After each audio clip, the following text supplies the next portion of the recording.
बुलंद किया है। हरियाणा का आम जन, चाहे गांव की चौपाल पे बैठा है या खेत खलियान में है या गांव की जोड़ पे है, हर एक का एक ही मन था कि बीजेपी से दूरी रखना है, कांग्रेस से दूरी रखना है। और निश्चित तौर पे इंडियन नेशनल लोकदल ने जनता की भावना को समझते हुए इस राज्यसभा के चुनाव में जो हॉर्स ट्रेडिंग हो रही है, खरीद फरोख्त, इससे बिल्कुल दूरी अपना के आज हरियाणा की जनता के उस मैंडेट को हमने और मजबूत करने का काम किया है कि जो भावना जन भावना थी, वो जन भावना का आदर सम्मान सत्कार करते हुए इंडियन नेशनल लोकदल इन दोनों दलों से अपनी दूरी बना के रखेगा। और जनहित की लड़ाई हमने पहले भी लड़ी है और जनता की लड़ाई आगे भी हम लड़ते रहेंगे। आपकी वोट न करने से नफा नुकसान किसको देखते हैं, किसको नुकसान होगा? ये बता रहे कि कांग्रेस को फायदा होगा। ना, मैं एक ही बात कहना चाहूँगा, जनता ने वोट किया था पिछली विधानसभा में बीजेपी के खिलाफ, लेकिन कांग्रेस के लोगों ने उस वोट को भूपेंद्र सिंह हुड्डा ने निर्दलीय प्रत्याशी खड़े कर करके सारे की सारी सत्ता बीजेपी की बनाने का काम किया। तो जनता की मैंडेट को उन्होंने मारा। हमने जनता की आवाज़ के साथ खड़े हैं और जनता ने हमें ये कहा है कि आपने किसी के साथ नहीं जाना, जनता की लड़ाई लड़नी है। निश्चित तौर पे हम लोगों के जो भावनाएं हैं उसके साथ खड़े हैं। और ये जो हॉर्स ट्रेडिंग चल रही है, क्योंकि दोनों बड़ी पार्टियां हैं और करोड़पति पैसा चल रहा है, जो अब ये 5 बजे लोगों के सामने आ जाएगा कि असल में हरियाणा में कौन लोग खेला करते थे, कौन लोग ऐसे थे जो पीछे से बीजेपी की मदद किया करते थे। अब 5 बजे क्लियर हो जाएगा। ये चुनाव जो है इनेलो वर्सेस कांग्रेस हो चुका है, क्योंकि भारतीय जनता पार्टी की एक सीट तो क्लियर है क्योंकि उनके पास नंबर है, बट ये इन दोनों में से किस तरीके से देखते हैं? क्योंकि निर्दलीय उम्मीदवार जिसको भारतीय जनता पार्टी का समर्थन भी है, उससे कांग्रेस दावा कर रही है कि हमारे पास नंबर है तो हम इस बार जो है वो जीत के रहेंगे, क्योंकि पिछले 2 चुनाव कांग्रेस जो है हार चुकी है। इंडियन नेशनल लोकदल ने, चौधरी देवीलाल ने, चौधरी ओम प्रकाश चौटाला ने कभी भी खरीद फरोख्त की राजनीति नहीं की। हम लोगों ने हमेशा जनता के हित की लड़ाई लड़ी और हरियाणा के अंदर सच्चाई पे रहे हैं। कांग्रेस और बीजेपी, चौधरी भजन लाल ने खरीद फरोख्त की 82 में, 87 में क्या हाल हुआ कि सारी की सारी 85 सीटें चौधरी देवीलाल को दी। आज हरियाणा की जनता देख रही है, एक वोट भी अगर कांग्रेस का इधर उधर जाता है, निश्चित तौर पे 2029 में लोग निर्णय लेंगे, इंडियन नेशनल लोकदल को सत्ता में लेके आएंगे। आदित्य देवीलाल चौटाला को आप सुन रहे थे, जिस तरीके से उनका साफ तौर पर कहना है कि इनेलो ने अपना स्टैंड जो है वो क्लियर कर दिया है कि इनेलो जो है वो इस चुनाव के अंदर पार्टिसिपेट जो है वो नहीं करेगी, क्योंकि 3:21 का समय जो है वो हो चुका है। अब जो है वो सिर्फ 39 मिनट बाकी बचे हैं, क्योंकि 4 बजे का समय था जब वोटिंग होनी थी और उसके बाद 5 बजे नतीजे जो है वो आने वाले हैं। तो ऐसे में तमाम जो है इनेलो के विधायक यहाँ पहुंचे थे।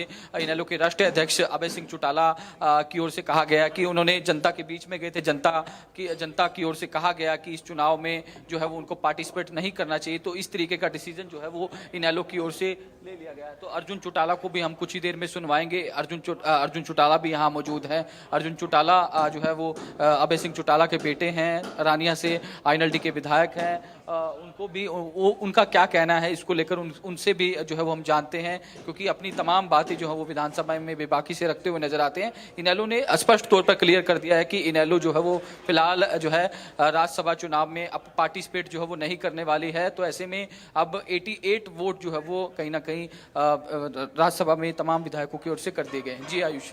बिल्कुल। चलिए साहिल, आप बने रहिएगा और बातचीत करने की आप लगातार चूंकि कोशिश कर रहे हैं, तो ये भी हम अपने दर्शकों को लगातार दिखाएंगे। लेकिन अब आज स्टैंड बिल्कुल क्लियर है इंडियन नेशनल लोकदल का, और ये इंडियन नेशनल लोकदल ने क्लियर कर दिया है कि वो अब इस डिसीजन लिया है कि इस बार पार्टिसिपेट नहीं करेंगे राज्यसभा चुनाव में। तो किस तरीके से देखते हैं, किसको नफा नुकसान जो है देखते हैं आप? जब पार्टिसिपेट ही नहीं करते तो हमने देखना क्यों है? और बात यह नफा नुकसान की नहीं है भाई, हर चीज नफा नुकसान नहीं देखा जाता। जब आप किसी चीज के अंदर किसी लालच से जाते हैं ना, तब देखते हैं नफा नुकसान। हमने तो कार्य करना है, प्रदेश के लिए काम करने हैं। तमाम प्रदेश के लोगों से सबकी राय हुई थी, 90 के 90 हलकों में हजारों साथियों से बातचीत हुई, उनकी राय ली गई और तब जाकर ये फैसला लिया गया कि हम इस चुनाव में अब्सटेन करेंगे। तो किसको फायदा होगा अगर आप वोटिंग करने नहीं जाते? क्योंकि कांग्रेस कहती है कि हमें साफ तौर पर सीधा फायदा हो रहा है। क्या लगता है इस चुनाव के अंदर, क्योंकि ये चुनाव जो है वो निर्दलीय वर्सेस अब कांग्रेस हो चुका है, कांग्रेस लगातार डरी हुई सहमी हुई दिखाई? आप एक चीज बताओ, कांग्रेस के पास तो है ना 37, तो हमारे अब्सटेन करने ना करने से उनको किस बात का फायदा? फायदा तो तब होता ना अगर इनके विधायकों ने क्रॉस वोटिंग कर दी। तो तो इसका मतलब इनके विधायकों ने क्रॉस वोटिंग करी है। लगता है आपको? भाई कांग्रेस वाले ही कह रहे हैं कि भाई हमारे ना करने से उनको फायदा है।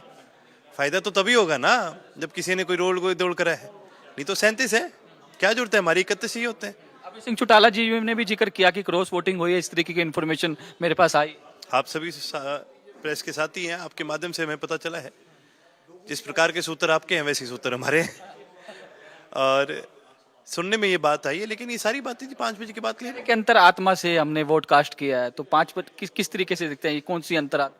देखिए जी, जिसकी आत्मा शांत होती है ना वो आवाजें नहीं मारती, भटकी हुई आत्माएं आवाजें मारती है। भटकी क्या को तो भटकी हुई आत्माएं लग रही हैं।